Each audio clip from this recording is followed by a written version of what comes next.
Usa lang kini sa mga fashion show nga gilusad sa inilang Sugbuanong fashion designer nga si Hanz Coquilla. Gigamit niya ang iyang dakong impluwensya sa fashion industry aron makaedukar sa publiko kabahin siyang advokasya. Mao kini ang pagpahingusog sa kaalam kabahin sa HIV/AIDS sa kadaghanan aron inanay nga mahunong ang stigma. Atol sa World AIDS Day, mipahigayon siya og fundraising event aron masuportahan ang managhambid og HIV/AIDS. This morning mga kapuso, mangayo pataog dugang detalye kabahin niini ug suportahan ta ang iyang kausa dinhilang sa GMA Regional TV Live.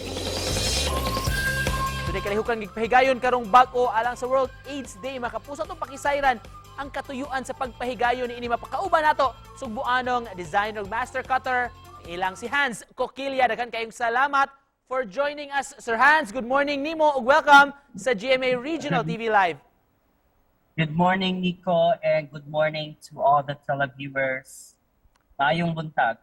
Daghang salamat, sir, for joining us maayong buntag. Can you tell us more about your activity, sir, nga gilusad karong bag-o itong weekend? It's a fashion show. We held a fashion show last Saturday, in connection with the World AIDS Day. So it's actually a beautiful celebration of the World AIDS Day. Yeah, so we did a fashion show, a 20-piece collection fashion show, featuring some of Cebu's best models and former models and beauty queens. Managsama, sir, ang pangan sa atong event. Yes, managsama. That's the name of the event. Nganong managsama, Sir Hanz, unsay symbolism or significance ana?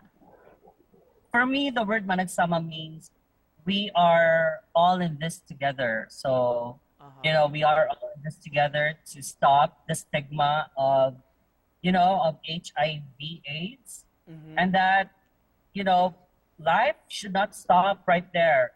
You were saying about stigma and discrimination, Sir Hanz. Unsay tan-aw ninyo na apabagyud ni sa atong komunidad karon? For me personally, dili magid siya mawala because nakakonect pugod ang being sinful sa disease. And that's where the stigma comes in. And, it's not only people nga kanang promiscuous who get the disease. Obviously, newborn babies can get it from their moms. Even people nga wala kahibaw nga nakuha nila through blood transfusion. So you've mentioned nga love yourself ang inyong beneficiaries sa proceeds sa inyong kalihukan. Have you met some of the kanang magiatiman nila nga mga members or mga miyembro, sir?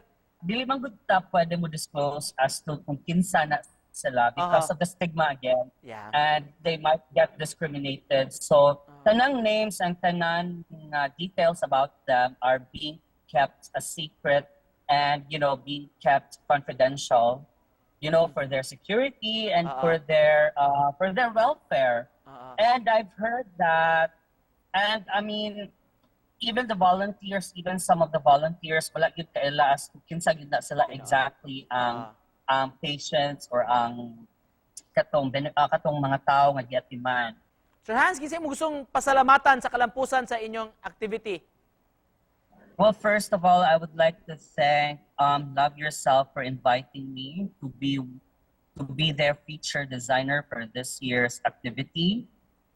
Second, I would like to thank all my friends who volunteered, especially the models, my beauty queen friends, and Eva, as I said, si Attorney Regal Oliva, Mandaue City.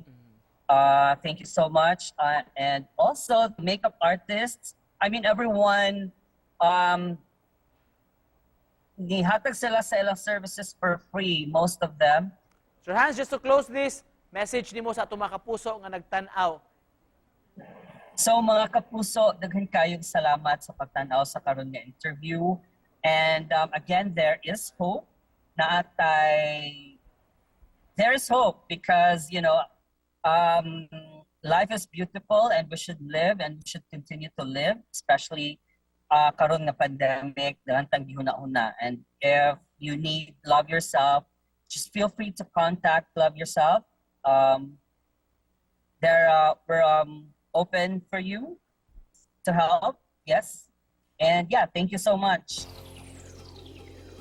Daghang kayong salamat sa for joining us this morning ug pagpaambit sa inyong malampuson nga activity. Mga kapuso, ang inilang designer master cutter, Hanz Coquilla. Daghang kayong salamat, sir. Daghang salamat kayo, Nico, and daghang salamat mga kapuso. Bye for now. Thank you.